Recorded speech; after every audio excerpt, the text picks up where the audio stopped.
चलेगा। बहुत बातों को हमेशा बोला जाता है, मैंने बच्चे के लिए भी हमेशा बोला है, और मेरे भी प्रमुख उदास है उनकी बात है ना। बच्चों को क्या करना चाहिए, हमको आगे बढ़ाना चाहिए, और सच्चाई यही है, आने वाले भविष्य यही बच्चे ही है। आने वाला भविष्य कौन है, बच्चे। आज हम जो है ना कुछ दिन बाद जो है ना इस दुनिया से चले जाएंगे, लेकिन ये तो अभी दुनिया में सुखी हुआ है, हम पढ़ चुके हैं, अब हमारा कटने का समय नजदीक है, लेकिन ये अभी अंकुर ही निकला है।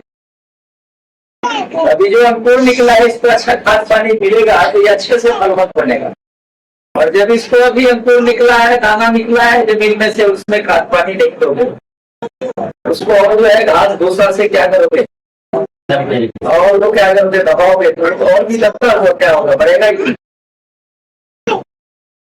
बच्चों को क्या करना चाहिए, हमको कोशिश ये करना चाहिए बच्चों को पढ़ाना है। हालेलुया, परमेश्वर का धन्यवाद, उसको पढ़ते नाम। कहने का मतलब है तुम्हें बढ़ना है आगे की तरफ, है ना, अब वही नहीं रहना है। हालेलुया, हम भी बढ़ना है तो हम अपनों को भी क्या करता है, लेकिन हम इतना दूर हो जाते हैं कई बार, बातों को अपने जीवन में जगह ही नहीं देते, हिसाब से चलते हैं। हम सोचते हैं कि हम जो कर रहे हैं ना, जो हमने फैसला किया है वो सही है, ठीक है, और वो बात कौन मना करना है, ले लिया, लेकिन आपके दूसरे का किया प्रतिफल आपको प्रतिफल वाला नहीं, दूसरे का मजदूरी कोई तीसरा नहीं करेगा, नहीं। काम आप करोगे, मजदूरी मैं लेने जाऊंगा तो मिलेगी मुझे, नहीं मिलेगी, आपके काम के मजदूरी आदि को मिलेगा। इसलिए तो हम कर रहे हैं उसका प्रतिफल परमेश्वर हमको को देगा, दूसरे को देगा। अच्छा करेंगे तो अच्छा भी पाएंगे, अगर नहीं अच्छा करेंगे तो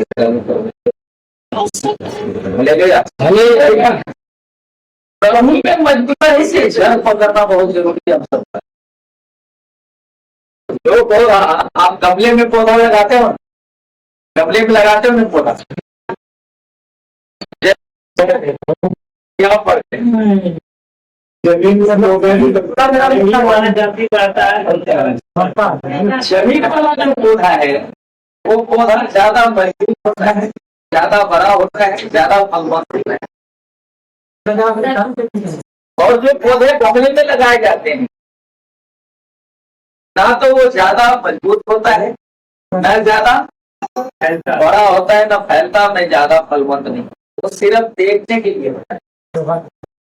इसलिए होता है वो देखने के लिए, ज्यादा उसको देखने में अच्छा लगता है, बस इतना ही होता है। हो सकता है कुछ फल भी मिले, लेकिन वो फल जो जमीन में लगे हुए पौधे में, उसी पौधे का फल जो होगा वो फल वो नहीं होगा उस फल में।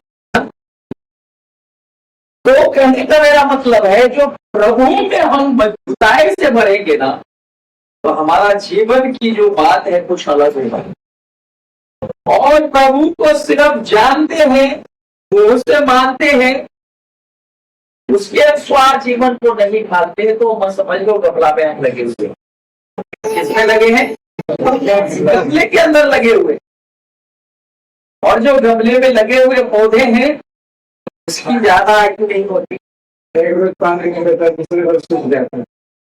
क्या है वो, देखो अभी हमने प्रैक्टिकल किया है, जैसे अच्छे मुझे लगता है कि कुछ चीजें अपना इस्तेमाल भी कर सकते हैं,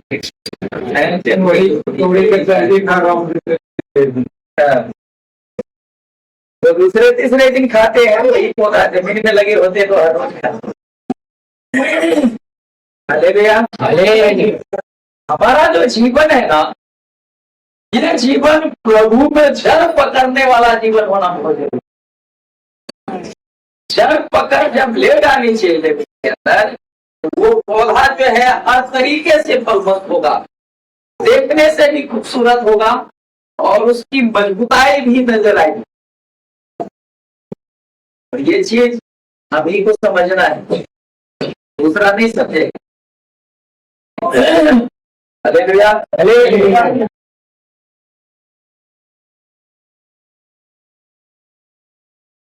हर एक माता पिता अपने बच्चे से क्या अपेक्षा करता है?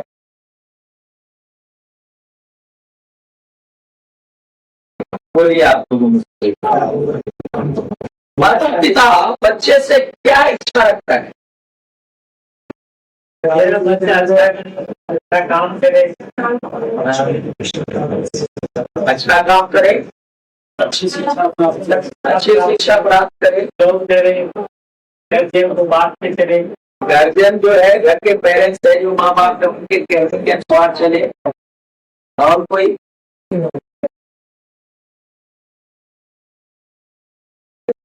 सहमत है इतने बातों में कि आगे भी और सबको भी आगे बढ़े, कभी भी आगे बढ़े, आगे बढ़े। बहुत बातें जब जवान हो जाता है तो माँ बाप सोचता है हमारे बच्चे कुछ अच्छा काम करे, जॉब करे, ताकि मेरा संसार में क्या हो अच्छे से पूरी हो और बच्चे के लिए मैं कुछ करूँ। उसी बच्चे का जो है हेल्प से बच्चे के लिए कुछ करूँ, अपने लिए नहीं, इसके लिए बच्चे के भविष्य के लिए कुछ करूँ। माँ बाप ऐसा भी सोचते हैं। एक टीचर स्टूडेंट के लिए, अपने विद्यार्थी के लिए क्या अपेक्षा करता हो? एक टीचर क्या सोचता होगा अपने जो है ना स्टूडेंट के लिए, क्या अपेक्षा रखता होगा? टीचर भी यही चाहेगा कि मेरा जो स्टूडेंट है एक अच्छा काम करे, अच्छा प्रदर्शन करे, ताकि उनको उनके द्वारा निराश क्या हो। टीचर देखो बच्चे को पढ़ाया और ये बच्चा बन गया, ऐसा आगे बढ़ गया, ले लिया। तभी टीचर चाहेगा ये बच्चा पढ़ा रहा हो जिसको बहुत बने, तो बने, अच्छा लड़ाई करने वाला बने। और बच्चे जरूर सोचेगा औरत पे जाकर क्या करे, दुश्मनों से रक्षा करे। ऐसा किसी के गला काटे रास्ता चलते, ये कभी नहीं सोचेगा, कभी सोचेगा नहीं। और अपने स्टूडेंट को आगे बढ़ते हुए देख करके जो है ना टीचर के पढ़ाया हुआ स्टूडेंट एक दिन बहुत बड़ा बिजनेसमैन बन जाता है, बहुत बड़ा पैसे वाला बन जाता है, और अचानक से कभी वो टीचर उस व्यक्ति से मिलता है, उसके शॉप के ऊपर किसी कारण बस चला जाता और मिल जाता है। क्या वहां पर जो है ना अपना उसमें खबर दिखाता होगा, ऐसा बोलेगा, ऐसा सोचेगा, अरे ये कभी तेरा टीचर होगा, आज मैं क्या वहां पे वो बोलेगा गुरु जी ही बोलेगा, है ना, उस्ताद ही बोलेगा। तो उनकी ज्ञान बहुत सिखाया भैया। परमेश्वर ये हमसे अपेक्षा ऐसा ही रखो।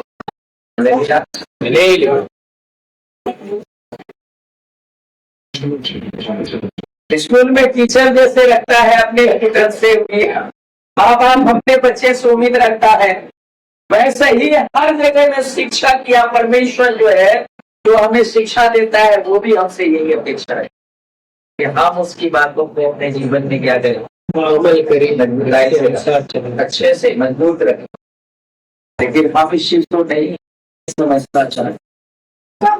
तो इसका कारण क्या, पर उसको हम जगह नहीं देते हैं, उलझ जाते हैं इस दुनिया के अंदर। जिस दुनिया में उलझन के अलावा कुछ भी नहीं है, क्या भी बातों को लेकर के हम हमेशा क्या करते रहते, बेफिजूल की बात घर में करते रहते, आपस में करते रहते, आत्मिक बातों की तरफ कभी ध्यान नहीं किया। और अगर कोई आत्मिक बात की तरफ जा भी रहा होता है तो घर में कोई ऐसा व्यक्ति होता है उस बात को कहीं जगह नहीं दे करके वो अभी भी उसको उलझेगा ही, उसको चलाने को और जब उलझाने की कोशिश करते हैं तो वहां पर मकड़ी जिस तरह से नहीं दो दो करके जाल बना देता है, तो वैसा ही एक छत्ता बन जाता है जाल का ऊपर, और उसके अंदर फंस जाते हैं, निकलने में बड़ा मुश्किल होता है। तो परमेश्वर का धन्यवाद। तो मैंने कहा गवाही, कुछ गवाही होता है जिसे रिकॉर्ड भी करके कुछ जगह में कोशिश किया जाता है, जो अच्छी गवाही हो तो लोगों की आशीष के लिए यूट्यूब फेसबुक पे डाला जाता है, बहुत लोग इस गवाही को सुन करके आशीष। ठीक है, हम लगा सकते हिसाब, जो मन में इच्छा होता है, अच्छी युक्ति होती है, परमेश्वर उसको जानता है और वो समय के अनुसार बुलाता है। कई बार हम सोचते हैं हमने अभी बोला तुरंत हमारे लिए ऐसा कुछ हो जाए, शायद मैं भी ऐसा सोच सकता, लेकिन ऐसा नहीं। मन में कभी कभी ख्याल आता था, तो ऐसा है नहीं। आएगा कोई गोली चलाने के लिए, आपको मारने के लिए, आप वहां पर बंदूक लेके बैठे रहोगे, वो चलाएगा वो चलाएगा, है क्या करोगे? अपना बचाव के लिए तो आप क्या करोगे? तुरंत इंतजार में रहोगे कि वो चलाएगा, उसको वो आएगा उसको मारने के लिए। प्रार्थना के टाइम में क्यों उसके भरोसे रहते हैं? उसके भरोसे नहीं रहना है, आपके अंदर खुद जज्बा होना चाहिए। हालेलुया।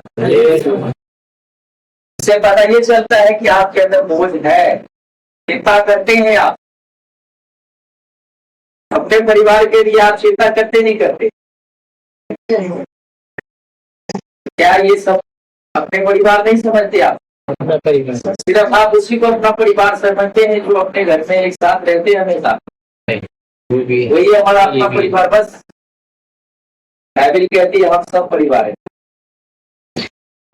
पूरा दुनिया हम सबका परिवार है, हम सब तो खास है ही। इसे हम कहते हैं एक साथ रहने वाले, खाली खाने वाली एक घर में जैसे रहते हैं, लेकिन जो हमसे अलग है, जो नहीं हमारे साथ बैठते हैं, वो भी एक परिवार का हिस्सा है।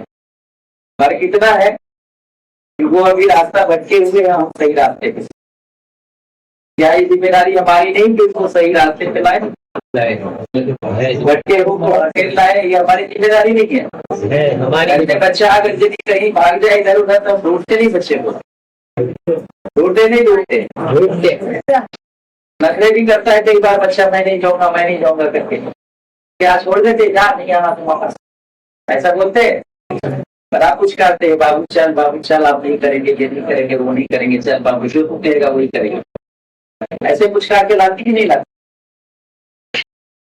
ये दुनिया के जो भी हमारा परिवार है, हमें उसे कैसे मनाना है वो हमको कुछ सोचना है।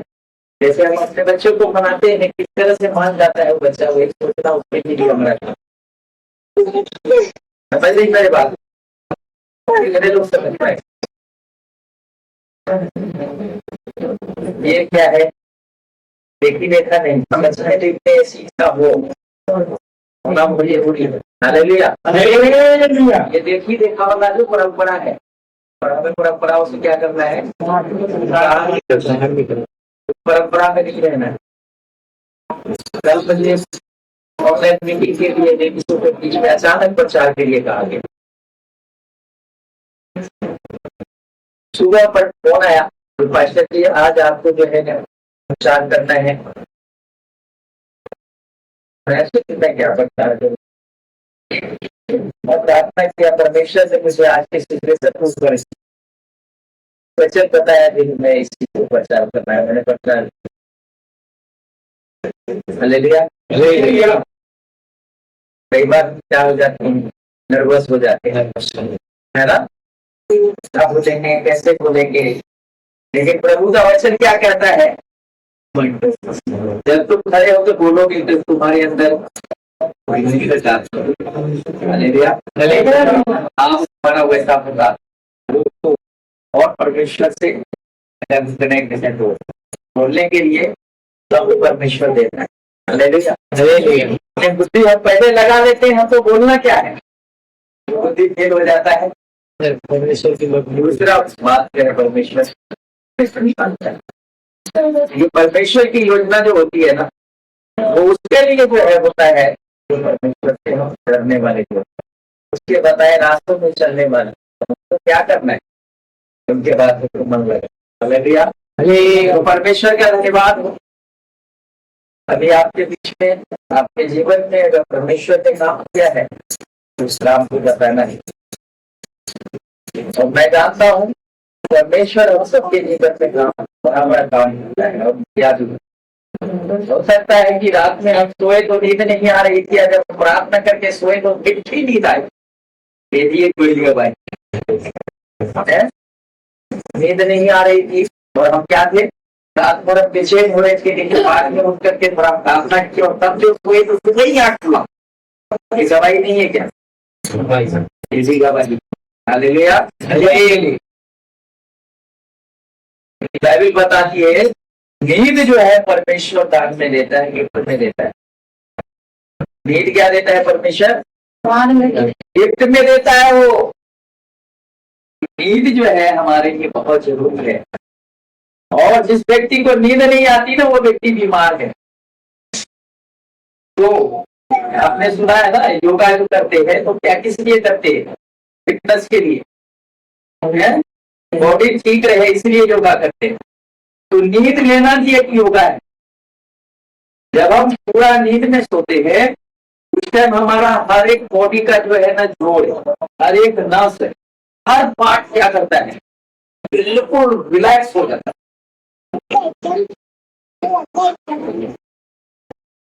उस टाइम में बिल्कुल आराम रहता है। बहुत लोग बहुत कम सोते हैं, उनको लगता है कि सही है, लेकिन उनको लगता सही है, लेकिन उसको धोबी के अंदर नुकसान है।